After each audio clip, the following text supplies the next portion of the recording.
be here, and I want to thank each and every person that has made it possible for us to be here. With our pastor who is here and our teacher, we really thank you for this opportunity. We don't take it for granted. I'm going to talk about mental slavery. Once again, for those who were here, and for those who were not here, I hope you will enjoy it. Mental slavery, we all know what the word slavery is, because we have gone through education that teaches us about slave trade when Africans were commodities in the markets, when Africans were not allowed to do anything they wanted to do, but instead they were told to do what the master feels like. They were told to work the entire time, the whole day without resting. They were raped.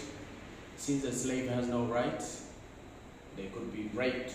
And one product of rape is Bob Marley.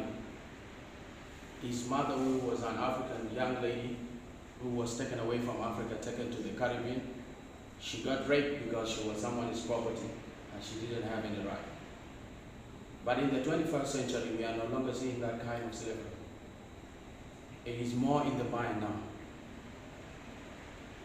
Consciously or unconsciously, we get to be held by mental chains that we don't realize. And those chains are fastened the first day we enter school, where we go through a system of education that teaches us to remember, but not to think. A system of education that turns us hostile against our own cultures. A system of education that belittles our ancestors, and instead points us to a culture that is so foreign to us. It's so foreign to the point that if you go through that education, you begin to hate everything about yourself. I'm not going to talk about how our girls struggle with their hair, how they struggle with their skin, how our young men go ahead and turn their hair to look like a white man. These are all results of the system of education that we go through. Education system that teaches us that our history began with slavery, but it doesn't go beyond. Education system that has continuously concealed the great achievement that our people achieved in the past, like the Great Pyramids. But today, how many of us know that it is our ancestors, especially those of us who are on this side of the Nile, who built the pyramids in Egypt? How many of us know that it was our ancestors who lived in Egypt before the modern Egyptians? It is because our education system is not ours. It's a tool that was brought to systematically brainwash us to the point we become slaves in a way that we don't practice our minds, but instead we wait to be fed by the systems in the West. When I was a young boy growing up, I was looking for evidence to show me that I'm equal to the white man or to a white child of my age, but there was none. I looked through books, there was nothing that celebrates me. Instead, everything in the book celebrates the white man and make me to think low of myself.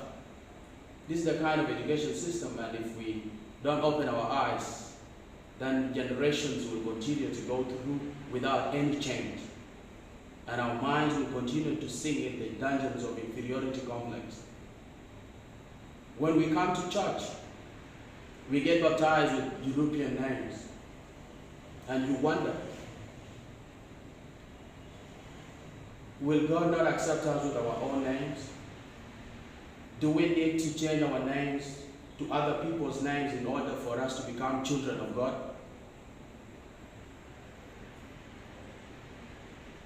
You read through the Bible and they tell you that Satan is a black person and an angel is a white person. And when I see my little sister bleaching, why would I blame them? They want to look like angels. Who would want to look like Satan? You find through religion, we have been brainwashed to the point that we think we never knew God. But that's not true. Our ancestors, before the white man stepped in, knew about God. It's not the white man who told them that God is the creator of heaven and earth. That they knew. If you are to look at the practices, the religious practices they were doing, they are more like those in the Old Testament. My own culture is similar to the tradition that is enshrined in the Old Testament. Wife inheritance, that used to happen in the Bible, and it's happening up to today. The 10 Commandments were embedded in our own culture. That you do not steal, do not kill, do not commit adultery. All these were in our culture. It's not the Bible that introduced them. But we have been meant to believe that there was nothing. We had nothing to offer, nothing of importance to offer. That everything starts with the white man and ends with the white man. Hence, making us slaves to the white man, whether we know it or not. When we come to political systems, and I keep saying this to myself, if you find that your political system is identical to a system that is being practiced ocean away, miles away from you, then that means one person is not using their brain. One person is copying the other. And today in Africa, we are always struggling with the form of democracy that works best in the Western world. Yet we forget that we have our own unique problems that cannot be solved by copy and paste. We have reached a point that we cannot sit down and try to solve our own problems without looking outside. But why is that? Why is that? We get taught in school that all solutions come from the white man, all inventions, all groundbreaking technology invention all come from the white man. So we are conditioned to think that there is nothing we can do. Instead, we look outside. And hence, that's why our politicians will never sit down and design a system that fits our unique political climate. And that's why you see democracy, if you are to be asked right now, or if you ask any random African, what is democracy? He will tell you it is a system of governance that was brought by the white man. But that's a lie. We had our own form of democracy. But that form of democracy has been abolished. Because we think what is ours is not good enough. But we had our own form of democracy. If we look into history very well, we will discover that our societies were more stable than they are today. Why is that? Because they were not looking outside. When they are faced with a problem, they sit down as a society and say, what can we do? And they come up with a solution that responds to the need of the situation. But today, what do? If we are facing a challenge, we'll get ambassadors from UN, get ambassadors from the UK to come and dictate what works for us. And this is the evidence of mental slavery. If you look at the economical systems, what was happening? We are struggling between capitalism, socialism, and all those forms of economical systems. What about us? What were we practicing before they came? What kind of economical system did we have? Or how do we perceive the concept of a society in our mind? Why can't we develop something that rotates around our beliefs and that works best for us? Instead, what is the result? We never had street children. We never had extremely poor people. But today, look into Juba streets. What do we have? Because the system we have adopted doesn't work for us.